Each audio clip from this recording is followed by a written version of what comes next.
and you're in my kitchen with me tonight, and we're cooking some hamburger helper the way my mom used to make it when I was a kid.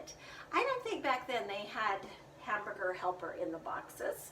So this is what she used: a pound of hamburger and some diced onions. Now, if your brother really hates onions, like mine did, you can omit the onions.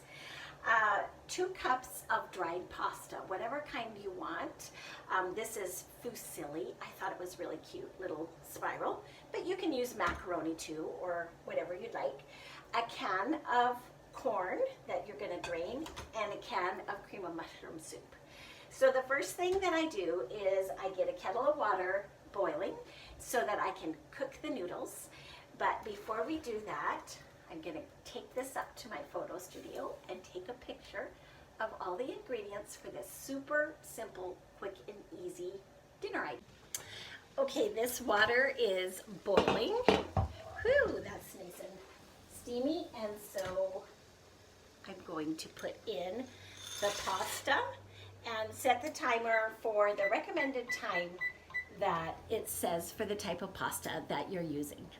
I like to use a cast iron skillet for a recipe like this, and I've just put a turn of olive oil in the pan, and I'm going to let it heat up. When I throw an onion in, it should sizzle, and then I know it's ready to put in the onions and the hamburger to brown it. Now that the skillet is hot, I'm just going to add the pound of hamburger and the onions. And I'm going to cook these 2 things together until the hamburger is brown and the onions are translucent in color. And I just break it up with a spatula as it cooks, so it's a nice small pieces of ground beef when it's finished. And I just stir these together as it cooks. As it's cooking, I also season it with salt and pepper. I like to season this particular dish pretty generously with pepper, and it helps give it some really nice flavor. When you're cooking pasta, you're going to want to stir it every now and then to make sure it doesn't stick together in the pan. And then to test if it's done, you want it to be soft but not mushy. They call it al dente, to the tooth. So you want it just a little bit soft but not too soft. Like that is perfect. Once it's done, pardon me, we're going to drain it now.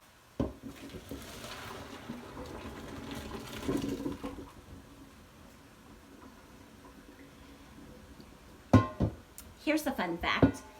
Pasta will keep cooking even after it's drained, so if you want it to stop cooking so it doesn't get mushy, just run some cold water over it and it will stop the cooking process, which we want it to do. So these are just perfect. We don't want them to turn mushy, so I'm just rinsing them with cold water, and then they'll be ready to put in.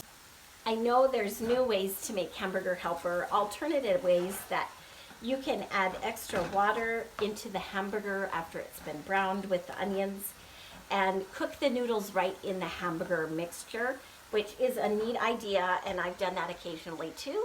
But I wanted to do this the old-fashioned way, the way my mom taught me. This was one of my first recipes I ever learned to make all on my own, and it taught me how to brown ground beef and onions together. It taught me how to make pasta and how to stir things together to make a meal all in one skillet. So this was one of my first recipes I learned as a kid, and it was a recipe that my kids loved to eat when they were at home. Even extra lean hamburger often has extra grease, so you will want to drain all that extra grease off of the hamburger after it is browned.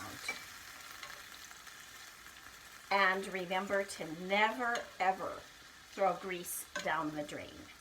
That is a no-no. You will plug up your pipes. Not a good idea. So put it in a can or something and dispose of it in your trash, not in your sink. This is what the hamburger mixture looks like with the onions when it's all browned and the onions are translucent. And now it's time to add the rest of the ingredients, but first I need to photograph this. Now comes the quick and easy part. We just pour in all the things together, the cooked pasta, the drained corn, and the thing that puts it all together is a can of cream of mushroom soup. My mom was a fan of the convenience of a can of cream of chicken soup or cream of mushroom soup for a lot of things, and it is absolutely delicious in this recipe. So I'm going to photograph this and stir it all together, heat it up a bit, and it'll be ready. So here it is, all finished, quick and easy homemade hamburger helper. You can get dinner on the table in under 30 minutes with just a few ingredients. Happy cooking!